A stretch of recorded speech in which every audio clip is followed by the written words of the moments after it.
Hi, my name is Dusan Brown and I play Sylvester Brown. It was the beginning of my summer and my mom was like, you have an audition.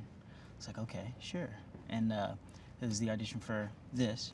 Uh, I looked up a video of this kid named James Critchlow as a part of like figuring out how to play a character that has a stutter. So I just watched people with stutters, and uh, and then I read with my mom. She's like my coach, and then I went and I did my self tape. I sent in the self tape, and then a few days later they were like, "Oh, they like you." A few days later they were like, "Oh, uh, you're on a veil." And a few days later they sent over the contract, and then the contract took a little while. So my dad, he kept asking like, "When's the contract coming in? Where's the contract? Where's the contract?" Just to ensure that I got the job or whatever. But yeah, that was pretty much the gist of it. It was enlightening. It was definitely like eye opening to see Miss Davis basically attack the sides and script, and she the first day of rehearsal, she came in and her script was like dog-eared. It was torn apart. There were pages, writing everywhere. It was just she was searching for the truth in the character, as we all are, and she was just looking for this authenticity in order to play the character. And Mr. George was guiding her, and it was just it was just really eye-opening to watch because I'm also a young filmmaker, so watching that helps me as an actor and a filmmaker on both sides, and it was just amazing, honestly. My mom and dad make it a staple to introduce me and my brother and I to African Americans who basically uplift and write for the African American community. And August Wilson is one of those people who do it very, very well. Uh, and my brother, when I was mostly exposed to it is when my brother did a monologue from Fences for a monologue competition. He got like second place, but it was the monologue blew me away. So I did a little more research on August Wilson. I tried my best to find some of his plays online. That there aren't very many because I mean it's a play, but I did my due diligence of research prior to this just to know, just to be knowledgeable about him. I'm her nephew, so she takes care of me, and by takes care of me, she's basically teaching me how to be a man, but in her own way. She's teaching me how to drive. She's saying, open the door, tip the bellman. She's helping me get my money so that I can send it home to my mom and basically become a young man. And I relate to that so much right now because I'm also becoming a young man. When we got here, there were these contracts laying on the table, and my mom made me read them all. She made me sign them all. She made me. She's teaching me how to like basically count my money and yada yada yada and things like that. But that's my relationship with Ma, and how I relate to Sylvester in that way.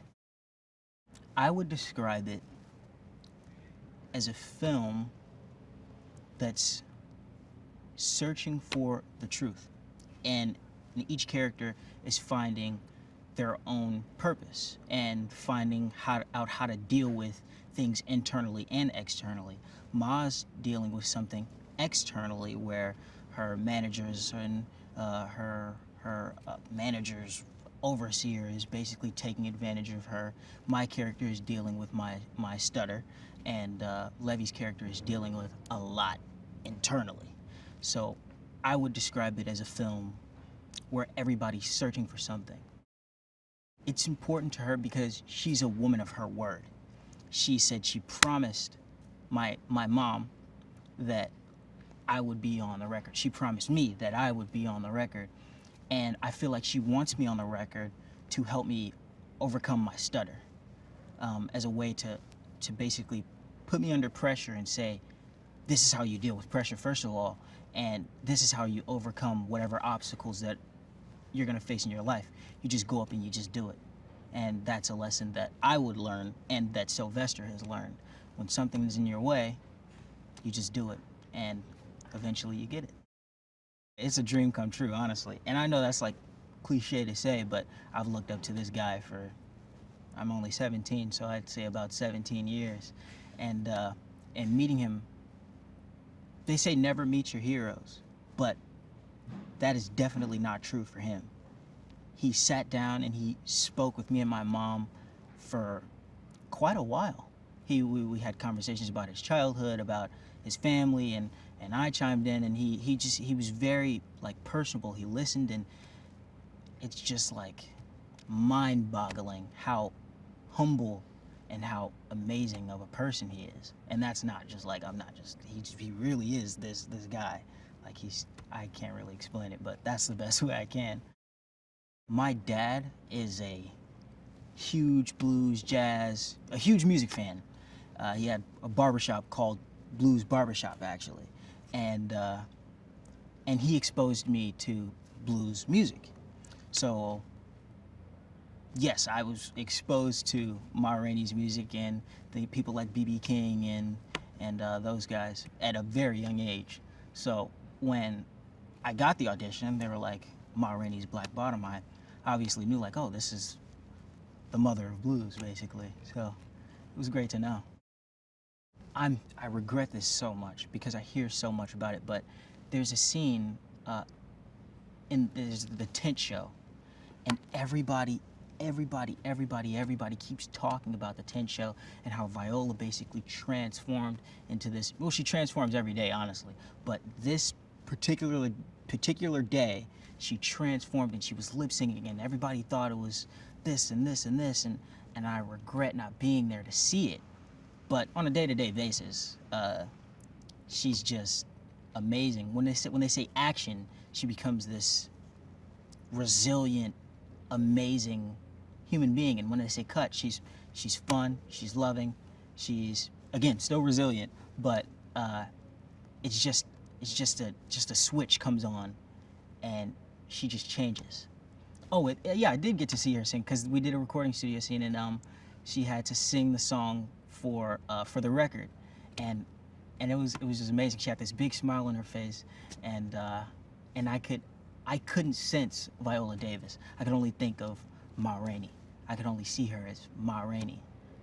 I could only see any of the characters as who their characters are, because they all flip on the switch and become who the characters are. All these guys they're legends and legends in the making.